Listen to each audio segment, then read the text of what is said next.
Hi guys, welcome back to my channel. ಆಯ್ತು ಬಿಡು. ನೋಡಿ ಗಾಯ್ಸ್, ಅವ್ನು ಹೇಳ್ಕೊತಿದ್ದಾನೆ ನನ್ನ ತಮ್ಮ ಕಾಫಿ ಕೊಡ್ಬೇಕಂತೆ.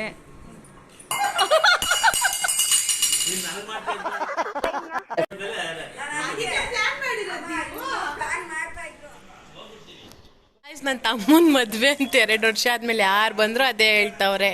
ಅವ್ನ್ ಖುಷಿನೋ ಖುಷಿ. ಈ ಬಡತವಿಂದ ದೇಶ ಉದ್ಧಾರ ಆಯ್ತದ. ಕೋತಿ ಗಾಯ್ಸ್ ಇವನು. ಸಖತ್ ಆಕ್ಟಿಂಗ್ ಮಾಡ್ತಿದ್ದೆ ಕಾರಣ. ಏನಪ್ಪ ದೇವತರ ಇರೋಳು ಇಷ್ಟು ಚೆನ್ನಾಗೋಳೆ ಅನ್ಕೊಂಡಿದ್ದೀರಾ? ಆಮೇಲೆ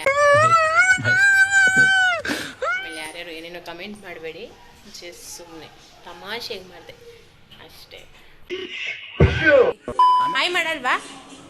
ಹಾಯ್.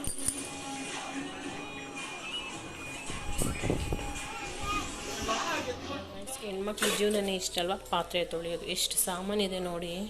ಅಮ್ಮ ಮನೆಗೆ ಬಂದರೂ ನಾವೇ ಕೆಲಸ ಮಾಡಬೇಕು, ಗಂಡನ ಮನೇಲಿದ್ರು ನಾವೇ ಕೆಲಸ ಮಾಡಬೇಕು ಅಲ್ವಾ ಹೆಣ್ಮಕ್ಳು ಅಂದರೆ. ಸಖತ್ ಆಕ್ಟಿಂಗ್ ಮಾಡ್ತಿದ್ದೆ ಕಾರಣ. ಏನು ಗೊತ್ತಾ, ಇವತ್ತಿಂದ ನಾನೊಂದು ಶಪಥ ಮಾಡಿದ್ದೀನಿ. ಏನು ಗೊತ್ತಾ, ಏನಂದರೆ ಡೈಲಿ ಲಾಗ್ ಮಾಡಬೇಕು ಅಂತ ಡಿಸೈಡ್ ಆಗಿದ್ದೀನಿ. ಇಷ್ಟು ದಿವಸ ಸುಮ್ಮನೆ ಟೈಮ್ ಸಿಕ್ತಾಗ ಮಾಡೇನೆ ಅಷ್ಟೇ. ಬಟ್ ಇನ್ನು ಮೇಲೆ ಡೈಲಿ ಲಾಗ್ ಮಾಡೋಣ. ಬಟ್ ಕಂಟೆಂಟ್ ಇಟ್ಕೊಂಡು ನಾನು ಮಾಡಲ್ಲ. ಡೈಲಿ ನಾನು ರೋಟೀನ್ ತೋರಿಸ್ತೀನಿ. ನಾಳೆ ಮಾರ್ನಿಂಗಿಂದ ನೈಟ್ ಗಂಟೆ ಏನೇನು ಮಾಡ್ತೀನಿ ಅಂತ.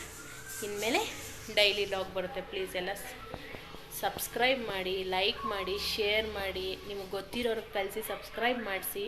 ಆಗ ನಮಗೂ ಇನ್ನೂ ಚೆನ್ನಾಗಿ ಲಾಗ್ ಮಾಡಬೇಕು ಅನಿಸುತ್ತೆ.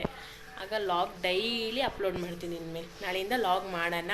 ಎಷ್ಟು ದಿವಸ ಮಾಡ್ತೀನೋ ಗೊತ್ತಿಲ್ಲ, ಬಟ್ ಡೈಲಿ ಲಾಗ್ ಮಾಡೋಣ ಅಂದ್ಕೊಂಡಿದ್ದೀನಿ. ಸಪೋರ್ಟ್ ಮಾಡ್ತೀರಾ ಅಂತ ಅಂದ್ಕೊಂಡಿದ್ದೀನಿ ನಾನು. ಆಮೇಲೆ ಏನೇನೋ ಕಮೆಂಟ್ ಹಾಕ್ಬಿಟ್ರಿ, ಏನು ಇವಳು ಬೆಳಗಿಂದ ಬರೀ ತಿಂತಾಳೆ, ಕೆಲಸ ಮಾಡ್ತಾಳೆ, ಮಲಗ್ತಾಳೆ ಅಂತೆಲ್ಲ.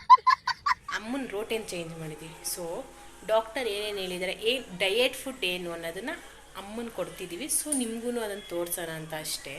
ನಾಳೆ ಮಾರ್ನಿಂಗಿಂದ ನೈಟ್ ಗಂಟೆ ಏನೇನು ತಿಂತಾರೆ ಅಂತೆಲ್ಲ ತೋರಿಸ್ತೀನಿ. ಇನ್ನು ಲಾಗ್ ಮಿಸ್ ಮಾಡ್ದಿರೋ ನೋಡಿ, ಯಾಕಂದರೆ ನಮ್ಮ ಅಮ್ಮಂಗೆ ದಿಸಕ್ಕೆ ಒಂದೊಂಥರ ಕೊಡ್ತೀವಿ ನಾವು.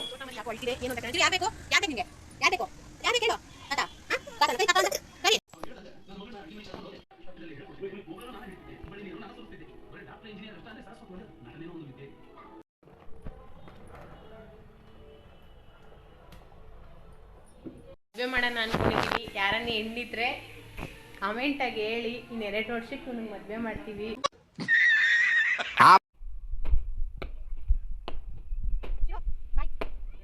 ಇವತ್ತಿನ ಬ್ಲಾಗ್ ಇಲ್ಲಿಗೆ ಎಂಡ್ ಮಾಡ್ತಾ ಇದ್ದೀನಿ. ಲೈಕ್ ಮಾಡಿ, ಶೇರ್ ಮಾಡಿ, ಸಬ್ಸ್ಕ್ರೈಬ್ ಮಾಡಿ ಅಂತ ಕೇಳ್ತಾ ಇದ್ದೀನಿ. Thank you for watching my video. Bye.